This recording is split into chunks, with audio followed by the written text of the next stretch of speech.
Par la résurrection, le Seigneur entra en possession de sa propre délivrance et de sa complète émancipation. Il n'était plus lié à un petit pays, lié au temps, lié à toutes les conditions de la vie ici-bas. Il n'était plus limité. Limité dans son propre mouvement, limité dans ses disciples, limité à tout égard. Le Seigneur a toujours aspiré à être libre, à être au large, à être affranchi. Et la résurrection a été son affranchissement. La croix, la voie pour parvenir à cette fin. Le Seigneur entra en possession de cette délivrance. Et ce fut sa complète émancipation. Il fut enfin libéré. Voyez-le maintenant, voyez le Seigneur. Il n'avait plus aucune limitation géographique. Personne pour le retenir. Il était en dehors de tout cela. Aucune limite de temps n'a pu le retenir. Aucun de ses anciens traits de limitation et d'étroitesse ne prévalait à présent. Le temps n'importait peu. Il n'importait pas même. De même pour la distance. Il était hors de ces choses. Le jour de sa résurrection, il marcha avec 2 disciples jusqu'à Emmaüs, rompit le pain avec eux et disparut. Les disciples retournèrent en courant à Jérusalem pour raconter la nouvelle. Mais il était là, avant eux. Ce fut ainsi constamment. Voyons ce qu'il fait avec ses disciples, avec la compagnie plus large qui doit être le noyau de son Église. Il apparut à plus de 500 frères à la fois, dit Paul, 1 Corinthiens 15, 6. Qu'est-il en train de faire? Établir la preuve quant au fait que maintenant il ne connaît aucune limitation, aucune limite ou lien, et qu'il est libre. C'est là un héritage formidable pour l'Église. Pour nous, combien nous en sommes réjouis aujourd'hui de réaliser que la question géographique n'importe pas, que ce soit à 50, à 500 ou à 5000 kilomètres, que le temps n'importe pas. Aucune de ces choses n'a d'importance. Il est libre. C'est pour l'Église une chose formidable que cela soit établi par plusieurs preuves. Et plusieurs preuves infaillibles.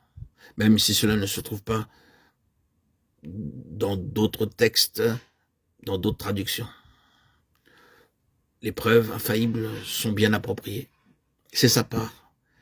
Il était non seulement venu pour proclamer sa propre délivrance et l'assurer par la croix. Il y avait l'autre côté, la délivrance des siens, la délivrance des hommes et celle de l'Église. Considère d'abord les hommes, ils étaient terriblement liés en eux-mêmes, n'est-ce pas? Ils étaient manifestement limités à tout égard, dans leur capacité pour les choses spirituelles, dans leur compréhension, dans leur intelligence spirituelle. La parole de Paul aux Corinthiens aurait très bien pu s'appliquer à eux. Vous êtes à l'étroit dans vos entrailles, 2 Corinthiens 6, 12. Mais considérez leur délivrance en ces jours-là. Il n'y a point de doute que cela se produisit et que cela est en train de se poursuivre. Vous pouvez voir cela se développer. Ils ont été libérés. Pensez seulement à la différence entre Pierre dans la cour du jugement et Pierre au jour de la Pentecôte. Un homme limité, lié à l'étroit et défait. L'autre homme au large, bien au large, un homme émancipé. Ils sont tous ainsi. Ce fut pour eux l'année du jubilé. Le Seigneur Jésus l'avait proclamé par sa résurrection. Il l'avait introduit et par l'envoi du Saint-Esprit. Le jour du jubilé, le 50e jour. Le mot Pentecôte, Shavuot, la traduction hébraïque, signifie 5 semaines, 50e. Le 50e jour. Il l'avait finalement scellé. La 50e année et le jubilé. Et la Pentecôte et le 50e jour. Oui, c'est le jubilé, c'est la délivrance. Tout porte l'empreinte de cela. Et ainsi, la Pentecôte a été le couronnement de ces 50 jours et la mise à disposition particulièrement des valeurs des 40 jours. C'était leur jour de délivrance. Et c'est la nôtre. Aujourd'hui encore, par la résurrection de Christ, nous sommes libres. Libres, délivrés de nos enchaînements intérieurs à l'endroit de nos entrailles, 2 Corinthiens 6, 12. Nous sommes par notre vie témoin de Christ. Nous avons en notre être cette preuve infaillible que Christ vit en nous, rayonne à travers nous, s'est établi en nous par son esprit que nous avons reçu. Et personne ne peut s'opposer à cette vérité, cette véracité. Tout argument, toute contradiction n'a aucun effet sur nous. Par la puissance de l'Esprit qui exerce son pouvoir sur nous et qui témoigne que Christ est vivant, ressuscité, que la Vierge Sainte Mère Marie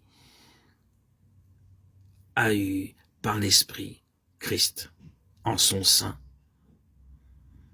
Tout être humain correctement établi dans son esprit pourrait dire c'est impossible, cela ne peut être.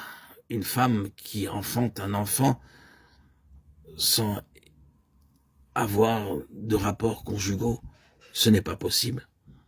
Et pourtant, nous le savons. Pourquoi? L'Esprit Saint que nous avons reçu témoigne de la véracité de ce fait, de la vérité de ce fait.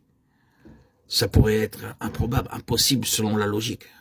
Mais au-delà de toute logique, nous sommes, nous, enfants de Dieu, par cet Esprit Saint que nous avons reçu, au-delà du monde terrestre, et notre vision est céleste. Nous sommes plus de ce monde, mais du ciel.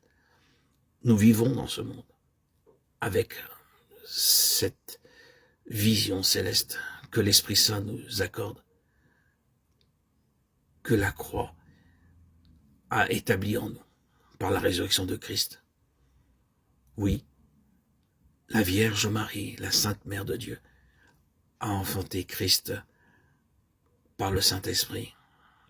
Et nous le savons, c'est non seulement une assurance, mais en nous, tellement intégré de manière infaillible, puissante. Le Christ nous a délivrés par son esprit de tout doute, de toute incertitude. Nous sommes dans la confiance. Vivre en compagnie de Christ, ce qui m'est arrivé le 26 septembre 2019 fut pour moi le plus beau des cadeaux. Vivre de sa présence en permanence. Moi qui ai vécu plus de 34 ans, victime de ma bipolarité, de médicaments, d'hospitalisation, victime de mon judaïsme qui m'a donné une servitude terrible et à laquelle je croyais suivre en toute liberté.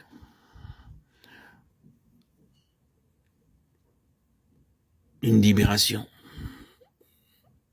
Le Seigneur m'a montré ce qu'est la délivrance. Il m'a montré l'évidence. Il m'a montré que mes doutes en ce qui le concernait n'avaient aucune raison d'être. Le jour de mon baptême, toutes mes défaillances, mes faiblesses, ma fragilité ont disparu pour laisser place à la certitude que Christ est vivant, que la Bible,